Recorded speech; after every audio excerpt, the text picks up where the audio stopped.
live rounds being fired by police.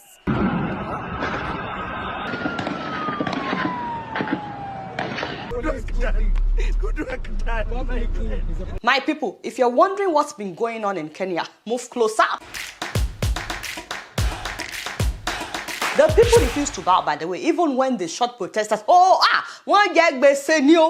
this happened because the government has taken too many loans from different places, but especially from China.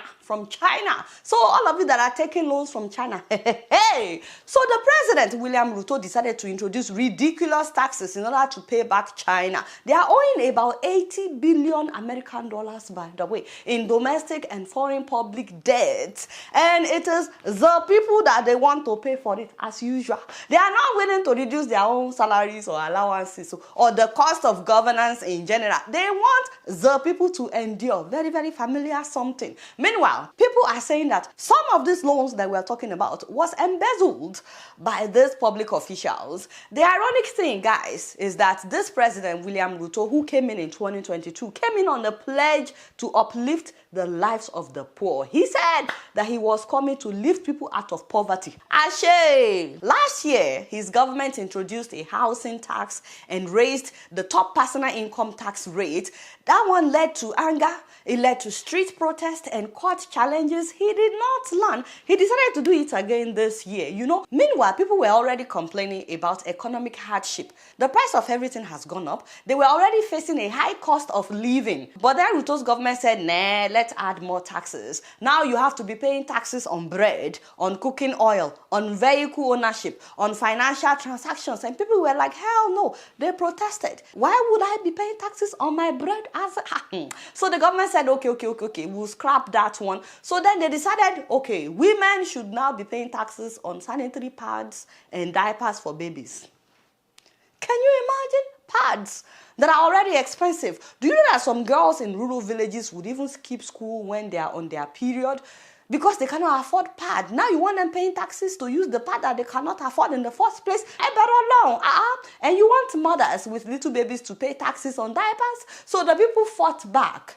And they dropped that one as well. They now moved to imported goods, but that includes electronics like cell phones, cameras, recording equipment, TVs, and radio devices. People were like, okay, this one will be detrimental to the digital economy of the country, which many people depend on for their livelihood. So young people were like, you know what, that's it. Enough is enough. They decided to move their protest from social media to the streets.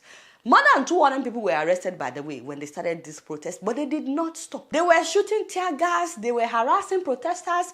These young people in Kenya did not stop. Meanwhile, the parliament decided to go ahead with another reading of the bill. Can you imagine? That is insensitive. It is insulting even that people are protesting about something, but you are still doing meetings wanting to go ahead with it. It is very, very insensitive now. So guess what? The people decided to take the protest to them at the parliament as they were doing their meeting. They invaded the parliament right as they were meeting.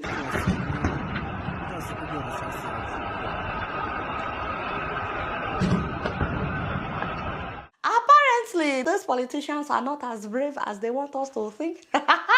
Because guess what? They fled you. They escaped through the underground tunnel at the parliament. They must have known that something like that will happen someday.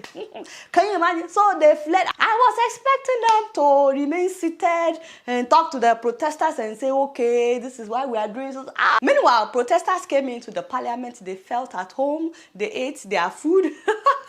They also destroyed some properties, which I am not in support of. See, I'm in support of the protest, but there was no need to destroy anything. That one I'm not in support of. But before you know what's happening, guys, police opened live ammunition. They opened fire. And we do have some breaking news coming in. We're going to show you new pictures coming out of the Kenyan capital of Nairobi. What you're looking at right there is protesters have breached the parliament building. Advance, we're told, inside the building. There's also been tear gas and live rounds being fired by police. They started shooting protesters, and at least 8 people were killed that day. All because they protested. Wow. It's like another Lekki Gate. And you know, it didn't stop there. The president came out that day saying that the protesters were criminals. He said dangerous criminals, and that his government would deal with them. I have directed all the organs of our national security to deploy measures to thwart any attempt by dangerous criminals to undermine the security and stability. Wow. Who writes these speeches for African leaders? I don't know. It's like they're all one because they just don't get it. They don't get it. They don't even know how to connect with people. They don't know how to talk. It's like they have to write something for them. They can't even just talk from their heart. What is their problem? It is possible that the criminals who rained terror on innocent people and attempted to challenge our law enforcement deployments are still determined to continue with their dangerous behavior. I assure Kenyans that we shall provide a full, effective, and expeditious response to today's treasonous events. So did he declare war on his own citizens? And he said he's doing that to protect the people. Which people gonna? As in, they act as if you question them, then you are against the country and now you are the enemy.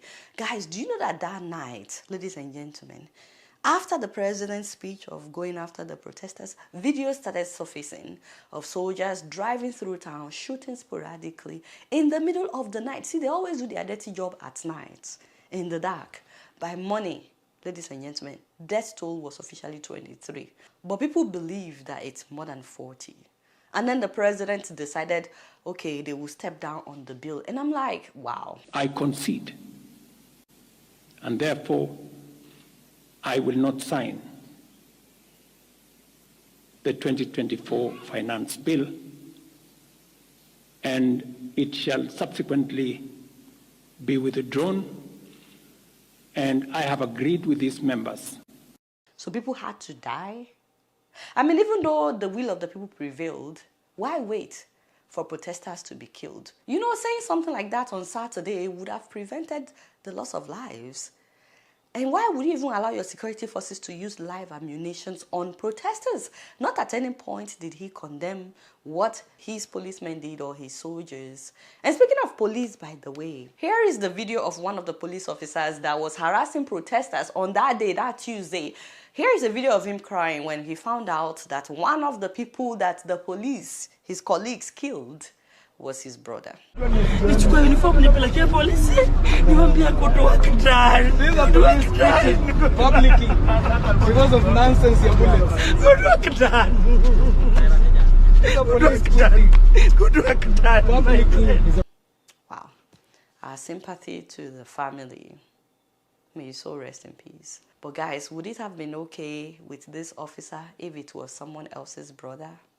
Or someone else's son? Why do you even shoot at protesters at all? Your brothers and your sisters, because of politicians that quite frankly don't care about you as a police officer and what the people are fighting for. You are in it together.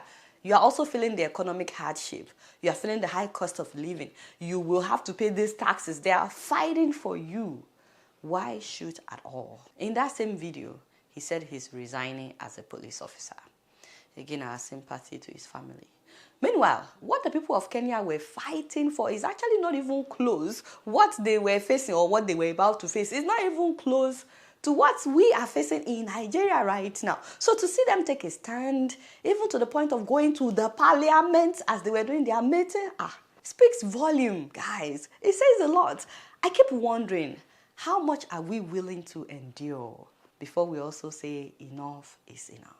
As it is, guys, the people of Kenya are not happy, even though the bill is there. They are putting a pause on the bill. The people are saying the next item on the plate is for the president to leave. Don't forget to subscribe if you're yet to. Let me know what you guys think about that. All right, y'all, it's been real, and I'm keeping it right up in here. Don't forget to follow me on Facebook, Twitter, and Instagram. And if you're yet to subscribe to my channel, I'm watching you on Plasma TV. Press the subscribe button and the bell button. Until next time, I'm going to see you all later. Peace out.